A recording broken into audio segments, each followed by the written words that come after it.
Pakistan border लगत असलेल्या राजस्थानच्या जैसलमेर शहरात शांतता। युद्धविरामानंतर जैसलमेर शहरातले जमावबंदी प्रशासनाने उठवली। सर्व दैनंदिन व्यवहार सुरू।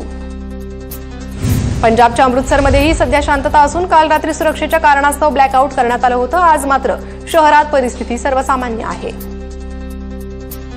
जम्मूमध्ये परिस्थिती सामान्य। भारतीय सैन्य दल अलर्टवर। भारताच्या इशाऱ्यानंतर पाककडून गोळीबार नाही। एलओसीवर लगत असलेल्या जम्मू काश्मीरच्या पूंछ शहरात सध्या सामान्य स्थिती। पूंछ शहरातील स्थिती हळूहळू पूर्वपदावर येत असल्याची माहिती। पंजाबच्या पठाणकोटमध्ये रात्रीच्या वेळी ड्रोननं हल्ला किंवा गोळीबार झाला नसल्याची माहिती। पठाणकोटमध्ये शांततेचं वातावरण। जम्मू काश्मीरच्या अखनूर सेक्टरमध्ये परिस्थिती सामान्य। रात्री उशिरा किंवा पहाटे ड्रोन किंवा गोळीबार झाल्याचं वृत्त नाही। बाडमेरच्या भुरतिया गावात शस्त्राचा ढिगारा। पहाटे 4:30 वाजता भुरतिया गावात मोठा आवाज। ड्रोन पाडण्यासाठी सैन्यानं डागलेला गोळीबार असण्याची शक्यता। जम्मू काश्मीरमधील परिस्थिती पूर्वपदावर येण्यास सुरुवात। लवकरच राज्यातील विमानतळ सुरू करण्यात येतील। जम्मू काश्मीरचे मुख्यमंत्री ओमर अब्दुल्लांची माहिती।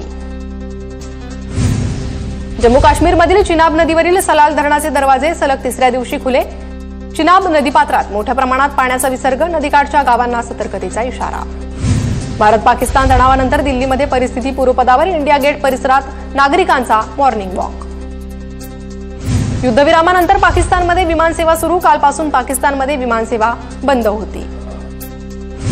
भारत आणि पाकिस्तानकडून एकमेकांच्या विमानांना उड्डाणास परवानगी नाही। पाकिस्तानी विमान कंपन्या आणि विमानांना भारताच्या हवाई क्षेत्रात बंदी कायम।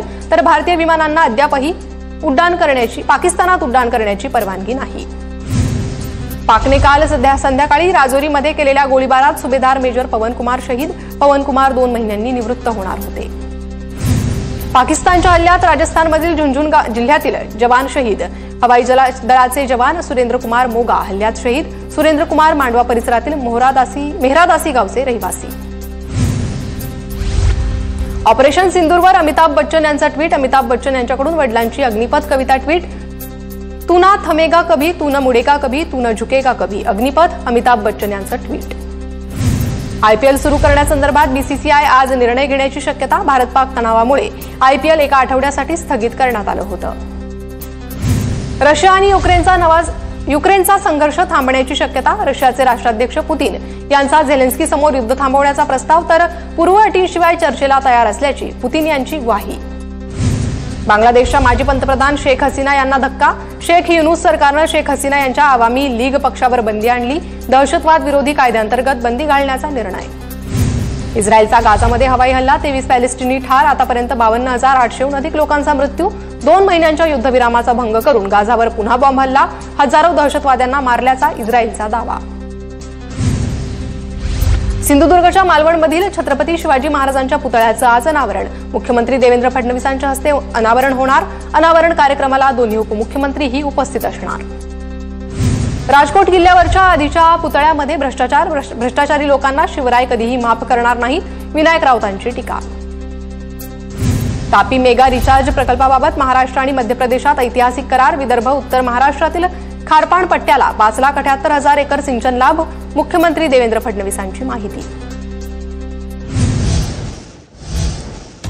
तर ऑपरेशन सिंदूरमध्ये ब्रह्मोसची ताकद दिसली असं योगी आदित्यनाथ यांनी म्हटलंय। पाकिस्तानला विचारा ब्रह्मोसची ताकद काय। योगी आदित्यनाथ यांचं हे वक्तव्य।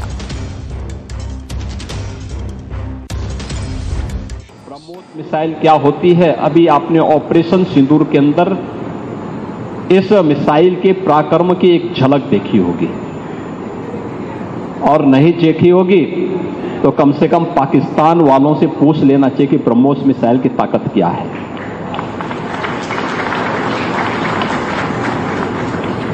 सबसे पहले ऑपरेशन सिंदूर की सफलता के लिए भारत की तीनों रक्षा सेनाओं के अपने सभी बहादुर जवानों को, आदरणीय प्रधानमंत्री जी को और आदरणीय रक्षा मंत्री जी का हृदय से अभिनंदन करते हुए प्रदेशवासियों की ओर से हृदय से बधाई देता हूं।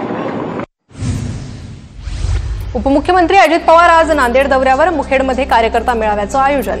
दरम्यान शहीद जवान सचिन वनंजे यांच्या कुटुंबियांना भेट देणार। परभणीच्या पाथरीमध्ये शिंदेंच्या शिवसेनेकडून कार्यकर्ता मेळाव्याचं आयोजन. उपमुख्यमंत्री एकनाथ शिंदे, श्रीकांत शिंदेंच्या उपस्थितीत अनेकांचा पक्षप्रवेश होणार. लाडकी बहीण योजनेसाठी निधी वळवला, संजय शिरसाटांचा आरोप. तर निधी वळवला नसल्याचं योजनेत काम करणाऱ्या अधिकाऱ्यांचं मत. अर्थसंकल्पात लाडकी बहीण योजनेसाठी 36,000 कोटीचा निधी. सोलापूर कृषी उत्पन्न बाजार समितीच्या सभापती आणि उपसभापती पदाची आज निवड होणार. बाजार समिती निवडणुकीत निवडून आलेल्या सदस्यांनी मुख्यमंत्री फडणवीसांची भेट घेतली. भंडाऱ्याच्या साकोलीत तालुका सहकारी शेतकरी खरेदी विक्री निवडणुकीला सुरुवात. उद्या मतमोजणी होणार. नाना पटोले, सुनील फुंडे आणि परिणय फुकेंची प्रतिष्ठा पणाला. स्वातंत्र्यवीर सावरकरांवर केलेल्या वक्तव्याप्रकरणी राहुल गांधींचा जामीन रद्द करा. सात्यकी सावरकरांचे वकील संग्राम कोल्हटकर यांची न्यायालयात मागणी. 28 मे रोजी पुढील सुनावणी होणार. सोलापुरातील डॉक्टर शिरीष वळसंगकर आत्महत्या प्रकरणातील संशयित आरोपी मनीषा मानेची पोलीस कोठडीची मागणी. मनीषा मानेला 2 दिवसात कोर्टात हजर केलं जाण्याची शक्यता. दादरमधील सिद्धिविनायक मंदिरात नैवेद्य अर्पण करण्यास आजपासून बंदी. भारत-पाक तणावाच्या पार्श्वभूमीवर मंदिर प्रशासनाकडून नैवेद्य, नारळ, हार प्रसादावर बंदी घालण्याचा निर्णय. शिर्डीतील साई मंदिरात उद्यापासून फुलहार प्रसाद नेण्यास मनाई. भारत-पाक युद्ध तणावामुळे मंदिर प्रशासनाचा मोठा निर्णय. तुळजापूरच्या तुळजाभवानीला कर्नाटकातील भाविकाकडून 5 तोळे सोनं अर्पण. बिदरमधील रहिवासी देवेंद्र मुचलांबरेंनी 5 तोळ्याचे सोने अर्पण केले. यंदा नैऋत्य मोसमी पाऊस नियोजित वेळेत भारतात दाखल होणार. केरळमध्ये 27 मेला मोसमी पाऊस येणार, हवामान विभागाचा अंदाज. राज्यात पुढील 3-4 दिवस वादळी पावसाचा इशारा. विदर्भ, मराठवाडा आणि मध्य महाराष्ट्र या भागात वादळी पावसाचा अंदाज. नंदुरबार जिल्ह्यात गेल्या 3 दिवसांपासून अवकाळी पावसाची जोरदार हजेरी. नवापूर, धडगाव, अक्कलकुवासह जिल्ह्यात जवळपास 100 घरांची पडझड, तर शेती पिकांचंही मोठं नुकसान. सोलापूरच्या करमाळा तालुक्यात तापमान वाढीचा केळी पिकाला फटका. केळी उत्पादक शेतकऱ्यांचं मोठं नुकसान, तर केळीला उन्हापासून वाचवण्यासाठी क्रॉप कव्हरचा वापर. इचलकरंजीत विजेच्या कडकडाटासह दमदार हजेरी. पावसाची हजेरी, नागरिकांना उकाड्यापासून दिलासा, मात्र शेतकऱ्यांच्या पिकांचं मोठं नुकसान. वाशिम जिल्ह्यातील हवामानात काही दिवसांपासून बदल. अचानक येत असलेल्या पावसामुळे मूग पिकाला फटका. जालना जिल्ह्यातील 64 प्रकल्पात केवळ 19% पाणीसाठा शिल्लक. 3 प्रकल्प कोरडे पडले. जिल्ह्यावर पाणी टंचाईचं संकट आणखीच गडद. जालना जिल्ह्यात पाणी टंचाईची भीषण दाहकता. 137 टँकरद्वारे 280 खेपा सुरू. बदनापूर तालुक्यात सर्वाधिक 98 फेऱ्या. पुणे उपनगरामध्ये भीषण पाणी टंचाई. गतवर्षाच्या तुलनेत एप्रिलमध्ये टँकर फेऱ्या 6,000 वाढल्या. कल्याण, डोंबिवली, टिटवाळा शहराचा पाणी पुरवठा मंगळवारी 8 तास बंद राहणार. महावितरणच्या दुरुस्तीच्या कामांमुळे पाणी बंद राहणार. पालिकेकडून पाणी जपून वापरण्याचं आवाहन. ठाण्यात पाणी पुरवठा करणाऱ्या धरणांच्या सुरक्षेत वाढ. युद्धाच्या पार्श्वभूमीवर पाणी पुरवठा करणाऱ्या धरणांसह जलवाहिनीवर सुरक्षा यंत्रणा तैनात. सायबर सुरक्षेची भीती दाखवत सर्वसामान्य नागरिकांची लूट करणाऱ्या टोळीच्या शोधासाठी सीबीआयची मोहीम. सीबीआयकडून शुक्रवारी देशातील 42 ठिकाणी छापे. 5 जणांना अटक. वरळी ते बीकेसी भुयारी मेट्रोतून पहिल्याच दिवशी 14,440 प्रवाशांचा प्रवास. अनेकांनी घेतले सिद्धिविनायकाचं दर्शन. फोटो आणि रीलसाठी उडाली लगबग.